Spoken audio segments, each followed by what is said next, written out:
kembali lagi bersama kami di Lunch Talk. Saya kembali ke Mbak Citra. Mbak Citra, kalau kita cermati tadi pernyataan dari Pak Mahfud ya, ini kayaknya masih jauh nih ya untuk penerapan TV digital ini masih banyak perlu yang harus dibahas. Nah ini bagaimana?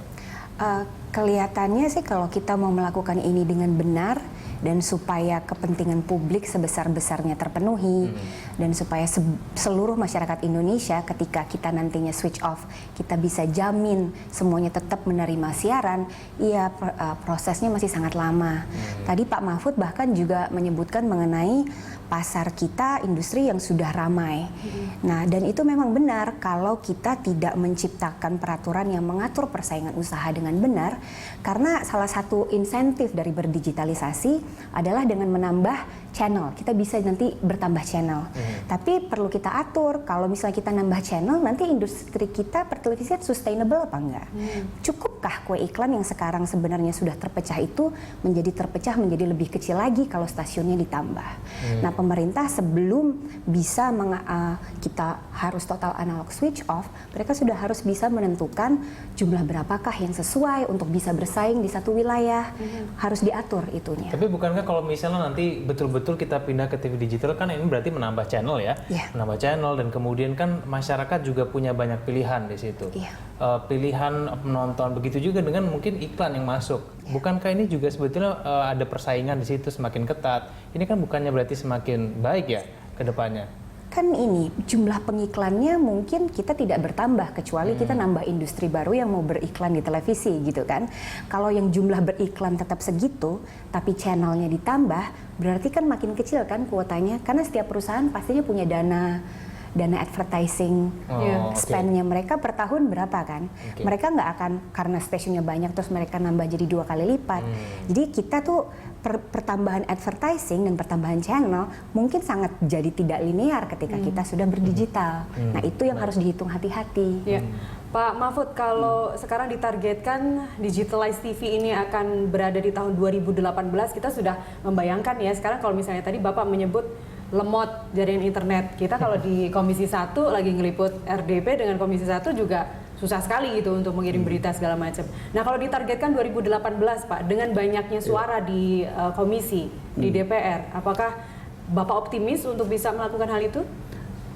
Yang paling penting sebenarnya bukan target tahun berapanya, tetapi kita memang melakukan ini dengan roadmap atau peta jalan yang jelas, sehingga begitu kita sampai pada keputusan pada titik ini kita melakukan analog switch off secara nasional, memang seluruh kepentingan-kepentingan yang diperlukan itu terpenuhi sudah. Ya. Nah, kalau hitung-hitungan saya dan teman-teman, termasuk saya diskusi dengan Menkominfo, bahwa begitu undang-undang ini selesai dan ini jadi acuan implementasi digitalisasi, kita butuh waktu minimal 5 tahun prosesnya.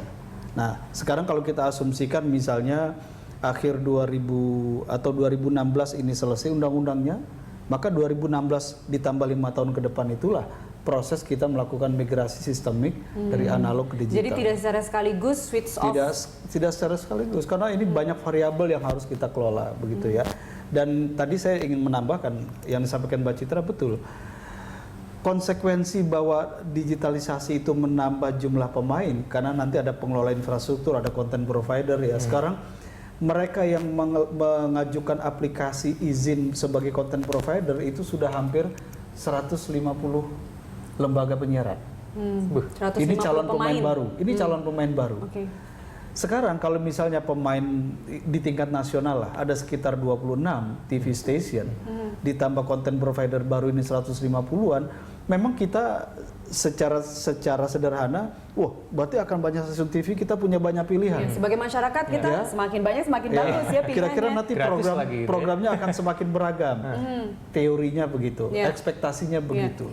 Tapi dalam praktiknya bisa jadi akan kebalikan. Kebalikannya begini, bahwa semakin banyak saluran televisi bukan berarti ada jaminan masyarakat semakin terpenuhi kebutuhannya. Jangan-jangan junk foodnya akan semakin banyak. Sampah televisinya akan semakin banyak. Kenapa?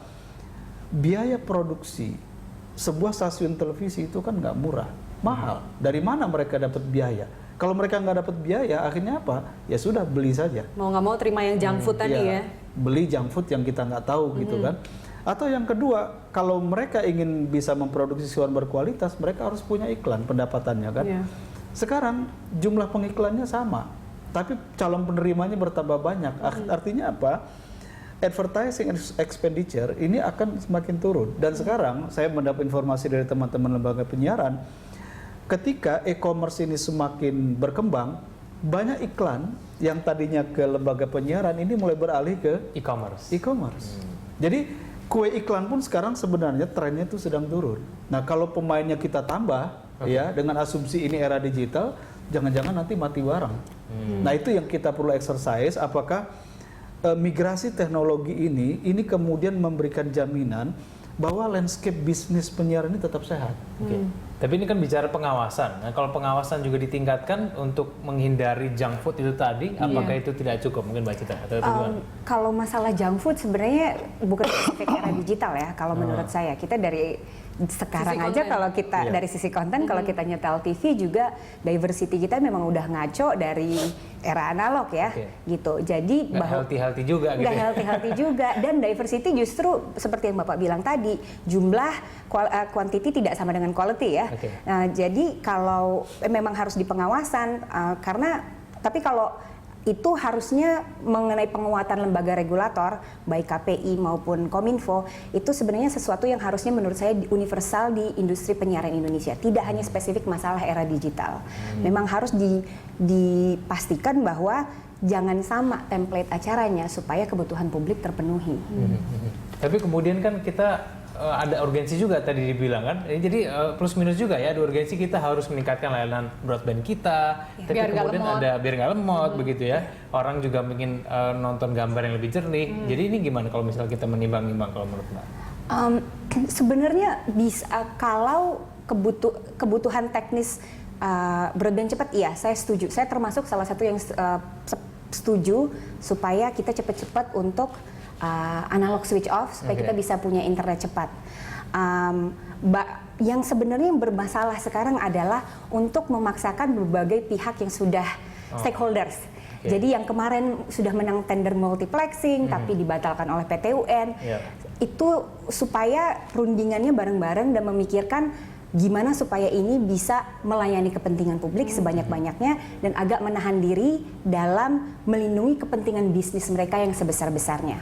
Karena kemarin itu dimentahkan oleh PT UN dan Mahkamah Agung adalah karena kita kekhawatirannya jika lembaga penyiaran TV nasional mereka megang konten sekarang di era analog dan mereka pengennya untuk multiplexing mereka juga pegang. Itu namanya konten conduit. Penguasaan kepemilikan di konten dan conduit. Monopoli. Itu namanya orang yang udah megang pipa, megang air juga. Nah, itu banyak di seluruh negara demokrasi. Prinsip itu sudah dilarang. Harus ada pemisahan supaya persaingan usahanya bisa dijamin dengan seadil-adilnya. Nah, itu yang kemarin yang bikin kita lama. Bikin untuk menjamin kepentingan televisi lokal, televisi komunitas. Nah, kalau kesiapannya secara teknis, saya yakin Indonesia sih bisa cepat. Tapi adalah yang ditunggu untuk setiap pihak untuk menahan diri dalam hanya mendorong kepentingan mereka sendiri. Artinya selain pengaturan juga tentu saja tidak bisa lepas dari perlindungan dari pemerintah, perlindungan kepentingan publik, perlindungan kepentingan industri-industri kecil seperti yang tadi dibilang sama Pak Mahfud. Ada orang yang sudah minta televisi digital tapi belum pasti dapatnya di analog, tapi nanti multiplexingnya belum jelas, jadi mereka sendiri juga nggak punya kepastian bisnis. Nah ini mungkin proses penulisannya yang lama untuk artinya nanti akan ada jaminan nggak Pak dari Komisi 1 dari pemerintah begitu bahwa perlindungan terhadap pelaku pemain yang lama itu akan tercukupi begitu? Ya, justru karena kita mempertimbangkan kondisi yang ada sekarang ya. Ada pemain yang sudah existing yang memegang izin frekuensi. Dan itu tidak murah ya Pak? Analog. Dari tidak murah, segi ini pembangunan infrastrukturnya, mereka umurnya kan sudah lebih dari 20 tahun ya. Terus ada pemain baru ya. Ada yang ini sedang antri aplikasinya. Lalu dan ada pemain lokal juga. Maaf saya potong, yang sedang antri ini yang saya baca juga Mbak Citra kebanyakan juga investasi asing begitu. Betul, dan ada juga yang kemarin sudah ikut proses seleksi menjadi pengelola multiplexing tapi kan dibatalkan. Nah ini statusnya bagaimana di pemerintah? Apakah dianggap force majeure gitu ya? Ya sudah, itu resiko bisnis, atau ini harus juga menjadi disediakan ruang akomodasinya. Nah ini memang yang membuat tingkat kerumitan tersendiri dalam kita menentukan model migrasi analog ke digital ini seperti apa. Nah tetapi saya sepakat bahwa yang pertama, migrasi analog ke digital ini dia harus meningkatkan mutu layanan TV atau penyiaran kepada masyarakat. Dan yang kedua, dia juga harus mampu meningkatkan efisiensi di industri penyiaran, ya. Dan yang ketiga, dia juga menciptakan iklim industri yang sehat. Jangan sampai kita dapat gambar suara lebih bagus gitu ya. Lalu kemudian orang semakin kompetitif memproduksi siarannya, tapi iklim bisnisnya nggak kondusif, akhirnya mati bareng gitu. Ya. Ada yang iklan makin dikit juga gitu ya. Nah ini juga yang kita hindari. Baik Pak Mahfud dan juga Mbak Citra, kita lanjutkan lagi dulu kita di segmen selanjutnya. Pemirsa tetaplah bersama kami di Lunch Talk.